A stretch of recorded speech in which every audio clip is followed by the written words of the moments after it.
మహోన్నతుడానికి వందనాలు, నీకు స్తోత్రాలు. జీవాధిపతి జీవంగల మా తండ్రి నీకు వందనాలు ప్రభువా. ఇదిగో నా తండ్రి ఈ వీడియోస్ ఇస్తున్న వారందరూ దీవించండి, ఆస్వాదించండి, అభివృద్ధి చేయండి, విస్తృత చేయండి ప్రభువా. వారికి ఉన్నట్టు రోగాలు వ్యాధులు బలహీనతలన్నింటినీ స్వస్థపరిచి ఆరోగ్యం పరమశక్తి నడిపించండి. ఈ వీడియో చూస్తున్న వారందరినీ దీవించి బలపరచండి. ఏ స్నానం బట్టి వచ్చున్నాం తండ్రి, ఆమేన్. ప్రియమైన దేవుని పిల్లలారా, దేవుని బిడ్డలారా, ఈరోజు దేవుడు మీకు నాకు కూడా మంచి వాగ్దానం ఇస్తామన్నాడు. దేవుడు ఏమిటంటే ఆదికాండము 12వ అధ్యాయము మొట్టమొదటి నుండి 2 వచనాలు మనం చూసినట్లయితే, యెహోవా నీవు లేచి నీ దేశం నుండి, నీ బంధువుల యొద్ద నుండి, నీ తండ్రి ఇంట నుండి బయలుదేరి నేను నీకు చూపించే దేశంలోకి వెళ్ళుము. నిన్ను గొప్ప జనముగా చేసి నిన్ను ఆశీర్వదించి నీ నామాను గొప్ప చేయుదును, నీవు ఆశీర్వాదకరంగా నుండువు. ఇది దేవుడిచ్చినటువంటి వాగ్దానం. ఆశీర్వాదకరంగా ఉండాలి అంటే అబ్రహాంతో ఒక మాట చెప్పాడు, నీ ఇంటిని, నీ బంధువులను, నీ ఇంటిని, నీ కలిగినంత విడిచిపెట్టి నేను చూపించే దేశానికి వెళ్ళు, అప్పుడు నిన్ను దీవిస్తాను, ఆశీర్వదిస్తానని చెప్పాడు దేవుడు. దాని అర్థం ఇప్పుడు ఏమిటాయి అంటే, మనం ఏం చేస్తామంటే మన ఇల్లుని మనం విడిచిపెట్టాం. దేవుడి దగ్గరికి వెళ్ళి దీవెని కావాలి, ఆశీర్వాదం కావాలని అడుగుతాం. కానీ దేవుని సన్నిధానికి వెళ్ళటానికి మనం ఏం చేస్తామంటే వెనకాడుతూ ఉంటాం. బంధువులు వస్తూ ఉంటారు, లేక రక్త సంబంధులు వస్తూ ఉంటారు, లేక ఇంట్లో వాళ్ళు ఉంటారు. వారంతా కూడా ఏం చేస్తారంటే ఒకసారి మనం ప్రార్థనకి వెళ్లకుండా ఆగుతూ ఉంటారు.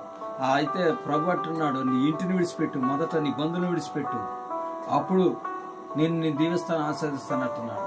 ఇప్పుడు అబ్రహాం కూడా ఇంటిని విడిచిపెట్టలేదు, అలాగే బంధువులు కూడా విడిచిపెట్టలేదు. కొంతకాలం అయిపోయిన తర్వాత అప్పుడు తల్లిదండ్రులు చనిపోయిన తర్వాత అప్పుడు బయలుదేరి బయటకు వచ్చాడు. ఆ బయటకు వచ్చిన తర్వాత ప్రభు దీవించాడు, ఆశీర్వించాడు, బలపరిచాడు, అభివృద్ధి చేశాడు. అందుకనే అబ్రహాం ఆశీర్వాదం గొప్ప ఆశీర్వాదం, అది దేవుని స్తోత్రం. అలా నీవు నేను ఆ ఆశీర్వాదంలో ఉన్నాం. అయితే ఆ ఆశీర్వాదం మనం పొందాలి అంటే మనము కూడా ఏం చేయాలి అంటే మన ఇంటిని మనం విడిచిపెట్టాలి, మన బంధువులు మనం విడిచిపెట్టాలా, మన రక్త సంబంధులు మనం విడిచిపెట్టాలా, మనకున్న అడ్లు ఆటంకాలని విడిచిపెట్టి మనం బయలుదేరి దేవుని మందిరానికి వెళితే దేవుడు మనల్ని దీవిస్తాడు, ఆశీర్వదిస్తాడు. ప్రభు అంటాడు, నువ్వు నా దగ్గరికి వస్తే నేను నీ దగ్గరికి వస్తాను, మొదట నువ్వు నా దగ్గర, అప్పుడు నేను నీ దగ్గరికి వస్తాను అని ప్రభు చెప్తున్నాడు. కాబట్టి మనం ఏం చేద్దామంటే మన ఇంటిని మనం విడిచిపెడదాం, మన బంధువులు విడిచిపెడదాం, మన రక్షణలు విడిచిపెట్టి మనం దేవుని సన్నిధికి వెళదాం. అంటే పూర్తిగా వదిలిపెట్టేమని కాదు.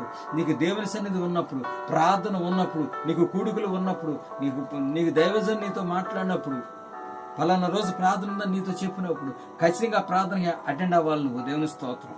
నీ బంధువులు ఉన్నా సరే నువ్వు వెళ్ళాలి. నువ్వు అలా వెళ్ళినప్పుడే నువ్వు దీవించబడతావు, ఆశీర్వదించబడతావు. దేవుని స్తోత్రం. ఎందుకంటే ఆయన నిన్ను ఆశీర్వాదంగా ఉంచుతానన్నాడు, కానీ నిన్ను తలగా ఉంచుతానన్నాడు, కానీ తోగ్గా ఉంచుతానన్నా.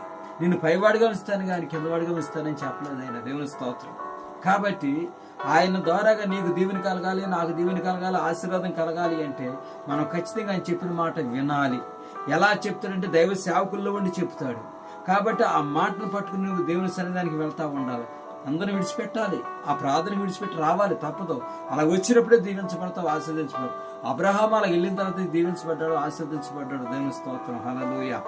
అలాగే నీవు నేను కూడా ఈ లోకంలో దీవించబడాలి అంటే మనం కూడా దేవుని దగ్గరికి కొన్ని అన్నింటినీ విడిచిపెట్టి వెళ్ళాలి. వెళితే అప్పుడు దీవించబడతాం, విడిచిపెట్టి వెళ్తే అప్పుడు ఆశీర్వదించబడతాం. వెళ్ళేటప్పుడు ఏమవుతుంది, కొన్ని శ్రమలు వస్తాయి, కొన్ని ఇట్లు వస్తాయి, కొన్ని ఇబ్బందులు వస్తాయి. వెనక లాగి పెట్టాడు అబ్రహాంను కూడా. తన యొక్క తండ్రి తెరాహు అతని వెనకలాగి పడతా ఉన్నాడు. కొంతకాలం ఆగిపోయాడు.